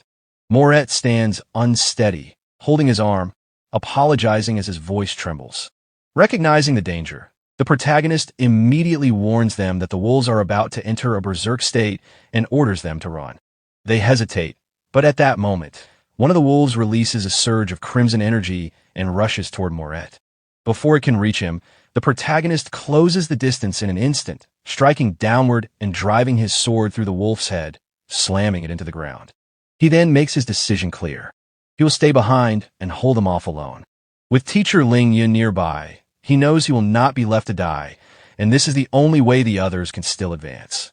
He orders them to leave immediately. Lu Bo pulls Moret away, urging him to move, knowing they can no longer afford to slow the team down. The protagonist withdraws his sword from the fallen wolf and recalls that once BB wolves enter berserk mode, Their speed and strength increase sharply, but they lose all reasoning and attack the nearest target in sight. Having faced even larger numbers of berserk wolves before, he prepares himself to handle the situation again. More wolves emerge ahead, and one leaps forward, striking with its claws. He blocks the attack with his sword and immediately realizes the difference. This one has reached level 7 life strength. The scene shifts to the main hall of High City Number 1 High School, where spectators observe the battle. Some conclude that even someone at the peak of first-order martial skill would struggle to survive against a mid-sized wolf den in full berserk mode. Others express disappointment, as they had hoped to see 4 first-order perfection fighters clash in the next round. There is also confidence that High City's top fighters would have handled the situation with ease. Mayor Chu watches closely, acknowledging that the protagonist has exceeded expectations by lasting this long. Zhou Cheng agrees, noting that his performance is unusually impressive. When questioned, he explains that it is not just about skill level. Despite not yet reaching full first-order perfection, the protagonist can predict attacks without looking. His fighting style resembles that of someone who has experienced real battlefield conditions. Reviewing his background, they confirm that he comes from an ordinary family with no special connections, making his combat instincts even more remarkable. Back in the forest, the protagonist stands facing the remaining wolves. As they charge, he counters with the technique breeze beneath the forest, cutting through their advance. He evaluates their strength. Aside from the strongest at level 7, the others range between level 6 and 6.5. Though fewer in number now, their combined pressure still exceeds the enemies he had faced previously. He follows with another technique, thundering war drums, striking down another wolf before quickly repositioning himself onto a tree to gain a vantage point. From above, he searches for an opening, recognizing that he needs a decisive method to break through. Spotting a moment of vulnerability, he dives toward a target and eliminates it in a single strike, removing one more threat. As he lands, a crimson glow spreads across the remaining wolves, signaling heightened aggression. Surrounded once again, he realizes the prolonged battle has drained a significant portion of his stamina. Raising his sword, he understands that he can no longer prolong the fight. He must end it quickly. All the wolves surge forward at once, attacking in rapid succession. To avoid being overwhelmed, the protagonist leaps high into the air, but even midair he realizes his speed is beginning to fall behind. 2 wolves adjust quickly and pursue him. He strikes at one, but it blocks with its forelimb. In the next instant, another wolf attacks from behind, its claws slamming into his abdomen and throwing him off balance. He crashes to the ground, realizing that although he has identified their weakness, he is still too slow to exploit it. Before he can recover, another strike lands on his chest, leaving him severely injured. He forces himself to focus, understanding that his sword must become faster, stronger, and heavier if he is to break through. Images of his family surface in his mind, followed by the memory of Teacher Ling. He recognizes that this is not just a match, but a decisive moment in his life. Gathering himself, he resumes attacking with greater intensity. A wolf lunges again, but this time he meets it head-on, shattering its iron claws with his blade. Gritting his teeth, he refuses to yield, and a surge of blue energy begins to radiate from his body. In a sudden burst of speed, he advances and strikes down another wolf. The sensation of that strike feels different, more precise, more complete. As the remaining wolves close in, one of them catches hold of his sword, momentarily halting him. From a distance, Teacher Ling watches, ready to intervene as he judges the situation to be reaching its limit. But just as he prepares to act, he notices a change. The energy surrounding the protagonist intensifies and condenses. Standing at the center of the encirclement, he steadies himself, recognizing the shift within his technique. Then, moving at extreme speed, he swings his sword in a continuous arc. The force of the strike spreads outward, lifting the wolves into the air and eliminating them before they can land. When everything falls still, he drives his sword into the ground and exhales. He understands that his blade has begun to align naturally with the flow around him, allowing it to become stronger. He pulls the sword free and walks forward composed. A notification appears, confirming that his flowing light sword technique has advanced from first order 98% to first order 99%.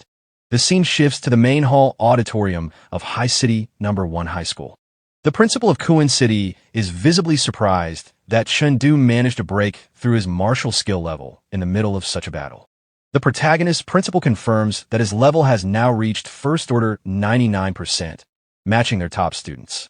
Zhou Cheng reflects that a mid-sized wolf den like that would normally exhaust even a First Order 99% student to the point of defeat. Mayor Chu observes that Chen Du's technique appears stronger than what that level alone should allow. Zhou Cheng explains that this is due to spiritual force enshrouding and estimates that his spiritual power may already be close to level 10. The mayor recognizes the significance, noting that such potential could lead to becoming a skywalking warrior. Zhou Cheng, however, remains measured, pointing out that reaching level 10 brings a qualitative change where the soul evolves into a martial soul, but advancing further and achieving First Order 100%, a requirement for that path, is still a major challenge. Around them, the crowd reacts with renewed attention. Some notice that the Maze City team, the same group previously rescued by Chen Du, has appeared near the battlefield. Others realize that it was this team who had directed Liang City toward the Wolf Den, explaining how they were led into danger. Back in the forest, the Maze City team arrives at the site of the battle. The gray-haired girl questions whether taking Liang City's badges will really be so easy. Zhang Shuai assures her that no matter how strong Chen Du is, he could not have handled that many wolves alone. According to his reasoning, the supervising teacher would have intervened, which counts as a forfeit, leaving the badges behind. Confident in his plan, he explains that badges cannot be tracked and that with no other teams or wolves present, the opportunity is ideal. He tosses a coin casually, convinced that success is already theirs. As they approach, they find a pile of wolf corpses with badges resting among them. The brown-haired teammate points them out and moves closer. The gray-haired girl remarks that Liang City's teacher must have been exceptionally strong to defeat so many wolves. Zhang Shuai, however, begins to feel uneasy. The scene suggests a large battle has taken place, but something does not align. The thought unsettles him, and then he suddenly understands. He immediately orders his teammate to run, realizing that Liang City was never eliminated and that the badges are a trap. The brown-haired boy hesitates, unable to believe that Chen Du could have killed all the wolves alone. At that moment, a blue streak cuts through the air from behind them, striking the ground near the wolf corpses. The team turns in shock. From behind the bushes, the protagonist steps forward with Lu Bo and Moret. He confirms calmly that he was the one who killed them. Then, looking at Zhang Shuai, he asks how they figure out the truth. Zhang Shuai answers that the wounds gave it away. Team leaders are not allowed to carry weapons, so there is no way they could have caused such clean cuts.